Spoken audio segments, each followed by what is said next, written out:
shook, but he was always there.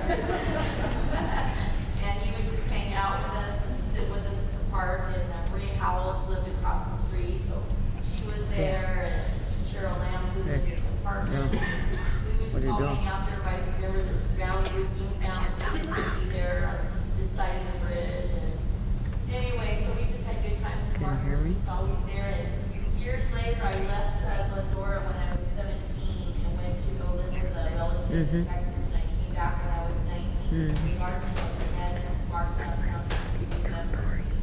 and I just thought that was just the neatest thing that you remembered my name. And there's stories of Mark. And I saw him a few years ago, and he did exactly the same thing. Telling you stories about Mark. So I just have very fond memories of that as well. And at the funeral, the wake. Where are you? Where are you? This is what Mark brought about. So you guys can make some spaghetti. I told the kids to make spaghetti for you. I've been my whole life in Glendora. Go ahead and call them. Seems like it goes in decades. Right. I kind of became aware of Mark maybe in middle school, getting out in town more, and playing softball at the rec park. And so there was the middle school time, and he would come and watch the games. And then high school, and I saw him more. And then when I was maybe 18 or something, I got a job at the Ralphs that was on Foot Home Glendora Avenue. And Mark was always in there visiting everybody. And then I left and I went in the Army.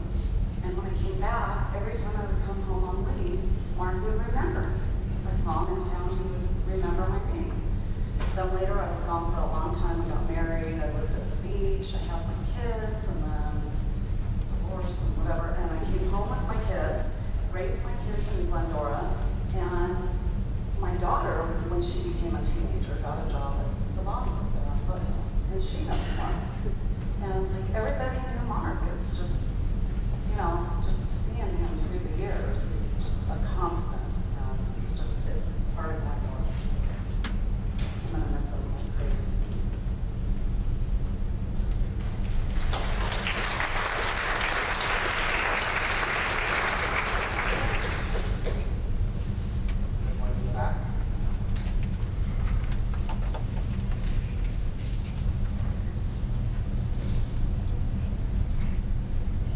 Hi, my name's Tom. Where's that lady that spoke first up here? Gail. Mark, he met my wife, my ex-wife, once. 30 years ago. This And last he'll never let him October, forget we it. had the classes reunion. Mark is sitting here. Hi, Mark, how you doing? Oh, I'm good, Tom. Oh, Sharon, Carmen, and Rand. I do not want to make this sound like it's about me at all whatsoever in any way, shape, or form. I have not worked for 2 years. I'm down to my last $10, but I want to see that bike in that park.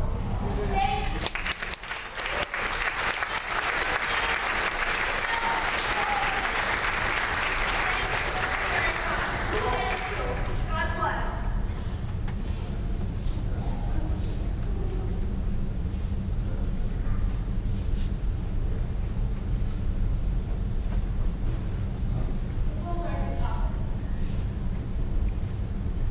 I've been for 40 years, and I don't ever remember Mark not being around.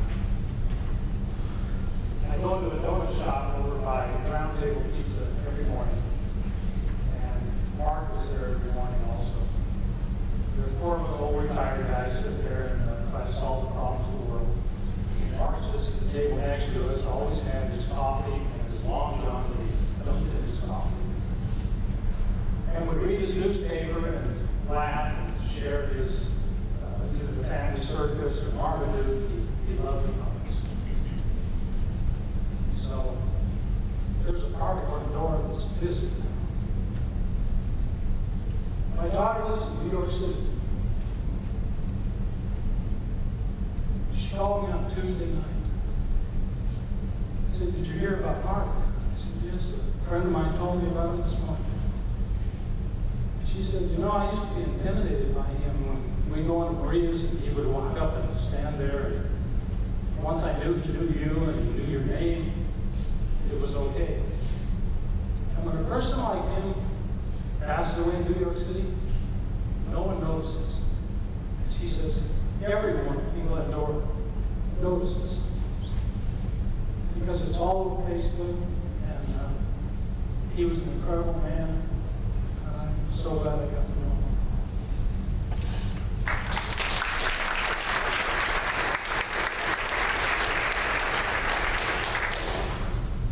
Anybody else?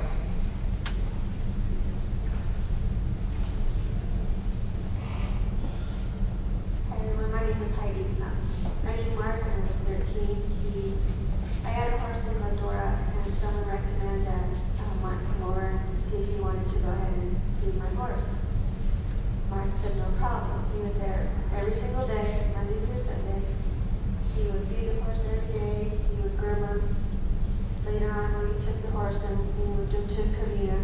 And every once in a while, I didn't live in Glendora, I grew up in Azusa, but I always come to Glendora with my laundry. That other person with that. And Mark was always in there. When I did my laundry, Mark would always be there to sit with me and we'd talk for a while and so forth. And a few years later, he'd see me and always remember my name and always talked about his family. And I could tell his family really, really, truly loved him. And he was a kinder spirit. He never complained. He never had anything bad to say about anyone. He was just always so happy and willing to talk to you and make the time go by if you were doing something that, it was going to take a while to do, so he would talk with you and so forth. But like someone else mentioned, he always remembered your name and always asked about your family and always asked about my mom, my brother, and everything. And later about my son, that always tells me about his family and his nieces and brothers and sisters and stuff. And it was just nice to know that he was just a great person and such, like I said, a kinder spirit. And nothing ever seemed to bother him that much that I could see. He was just a great person. And I also would like to give something to that bike too, just to remember, because that's how I remember Mark. Just on that bike, I just go somewhere and see a helmet, and there's Mark. Just a nice, great person to know, and I'm truly miss him myself.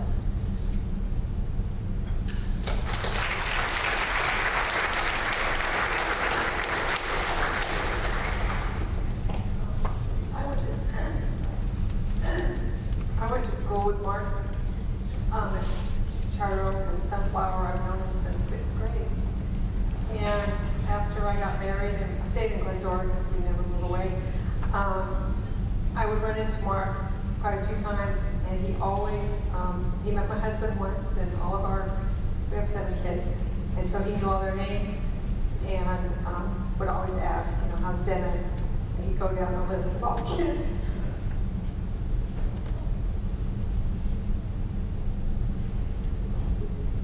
He would keep me apprised of graduating class of 1966 and all the kids that we went to school with, and I could barely remember.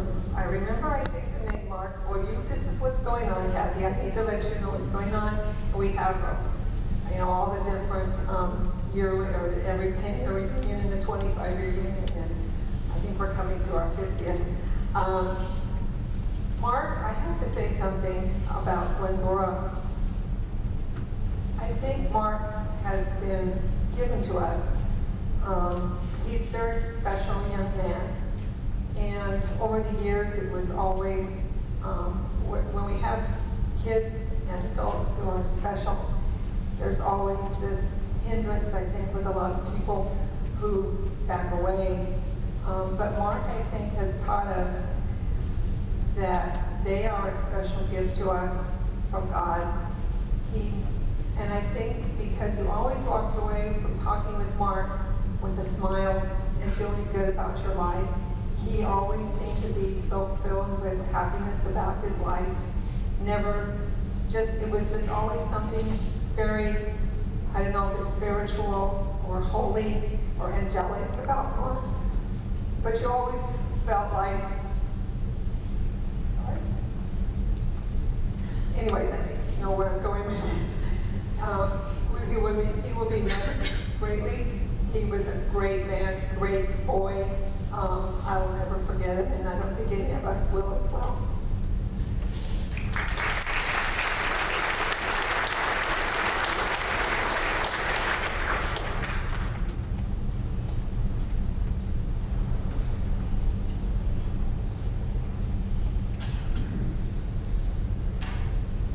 My name is Lou.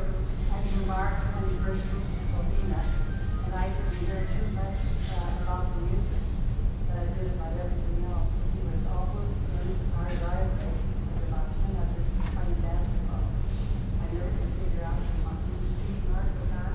He told me he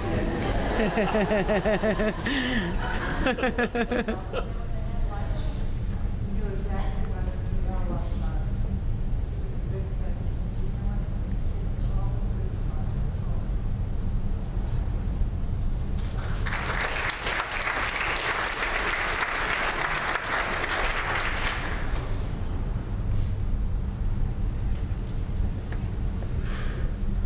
Hi, my name is Brett Drummond, and I grew up in Medora, and when I remember riding around town with all my friends, and it was all Mark.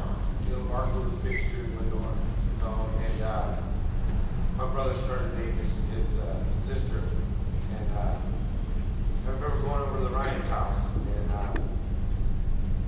walked in there one night, and there was Mark. I thought, what is Mark doing here?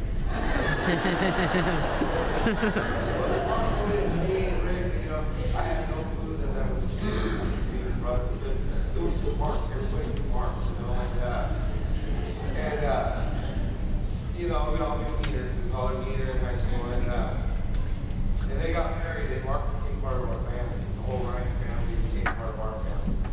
And I remember many Christmases sitting, having Mark, when our kids were, Dana and Kristen, my two boys were, and Allie and Aaron were just little ones. And Mark would always sit down with the kids and just talk to them and just play with them and just sit with them. And, he always wanted to, how's Corey, how's Justin, he always wanted to know how my kids were doing. And he just loved those kids, he loved his nieces. And, it was just been a privilege, it's been an honor and privilege to know Mark, to be part of his family. If I had known when I was 12 years old, meeting Mark out in the streets, that he would end up being part of my family, I'd probably been selling myself short.